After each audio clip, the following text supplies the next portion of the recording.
আমরা ৫৪ বছর ৪টি নির্বাচন করেছি। এই নির্বাচনগুলোর মধ্য দিয়ে ভালো নির্বাচন ৯১, ৯৬, ২০০১, ২০০৮ এর মধ্য দিয়ে নির্বাচিত সরকার হয়েছে, গণতন্ত্র হয়নি। হয়েছে? প্রত্যেকটি সরকার আসার পরে আমাদেরকে আবার যুদ্ধ, আবার লড়াই, আবার রাজপথ উন্নীত করে আবার নির্বাচনের অধিকার আদায় করতে হয়। কেন রে বাবা? ক্ষমতা যাবেন আপনি, লাভবান হবেন আপনি, আর নির্বাচন আদায় করার জন্য লড়াই করতে হবে আমাকে, আমার সন্তানকে। কেন? এই অবস্থা থেকে বেরিয়ে আসতে হবে। আমাকে যেন প্রতি ৫ বছর পর পর রাজপথ বঞ্চিত করতে না হয়, লড়াই সংগ্রাম করতে না হয়।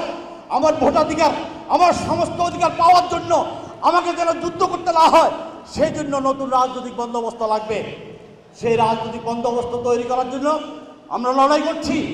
আবু সাইদ মুক্তরা লড়াই করেছে, কিন্তু দুর্ভাগ্যজনক হলেও সত্য, আমাদের রাজনীতিতে ওই পুরনো ধারায় শুধু শেখ হাসিনাকে বদলিয়ে আরেকজনকে ক্ষমতায় বসিয়ে দেওয়ার মধ্য দিয়ে শুধু ব্যক্তির পরিবর্তনের একজনের রাজনীতি করা হচ্ছে। এখানে আমরা বলছি, ব্যক্তি ক্ষমতার পালাবদলের মধ্য দিয়ে বাংলাদেশের মানুষের মুক্তি নাই। ৫৪ বছর শুধু ব্যক্তি আর দলের পরিবর্তন হয়েছে, মানুষের মুক্তি হয় নাই। তাই আগামী দিনে বাংলাদেশের মানুষের মুক্তির জন্য ক্ষমতার গুণগত রূপান্তর করতে হবে। জনগণের ক্ষমতার মালিকানা নিশ্চিত করবার জন্য যে আইন বিধিবিধান তৈরি করবার দরকার, সেটি করতে হবে। বন্ধুরা, এই ৫ তারিখ সকালে বিকালে সেনা ভবনের রাজনৈতিক দলগুলো, সেই ৫ তারিখ বিকালে বঙ্গভবনের রাজনৈতিক দলগুলো, আমিও ছিলাম।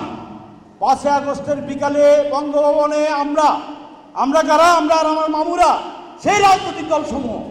কিন্তু যারা অভ্যুত্থান করলো, যারা লড়াই করলো, যারা রক্ত দিল, যারা শ্রম দিল, ঘাম দিল, আত্মাহুতি দিল, তারা সেখানে নাই।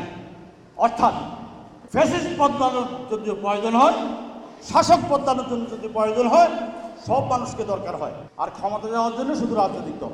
আমরা বলছি, আমাদের দল বলে শুধু রাজনৈতিক দলের ক্ষমতার মধ্য দিয়ে গণতন্ত্র হবে না।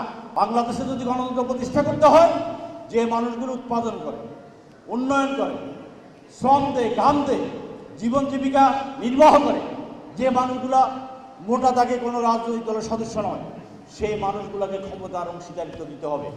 এটাকে আমরা বলি অংশীদারিত্বের গণতন্ত্র। সেই গণতন্ত্র প্রতিষ্ঠার লড়াই আমাদের চলছে।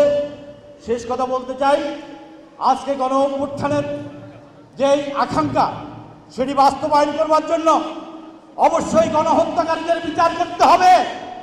অবশ্যই বাংলাদেশের রাষ্ট্র সংস্কারের যে দাবি উত্থাপিত হয়েছে, বাংলাদেশের রাষ্ট্র সংস্কার করতে হবে, যার জন্য ঐক্যমত্য কমিশন কাজ করছে। এই সংস্কার এবং এই বিচার একই সাথে বাংলাদেশের আগামী দিনের সরকার গঠন করবার জন্য একটি নির্বাচন দরকার।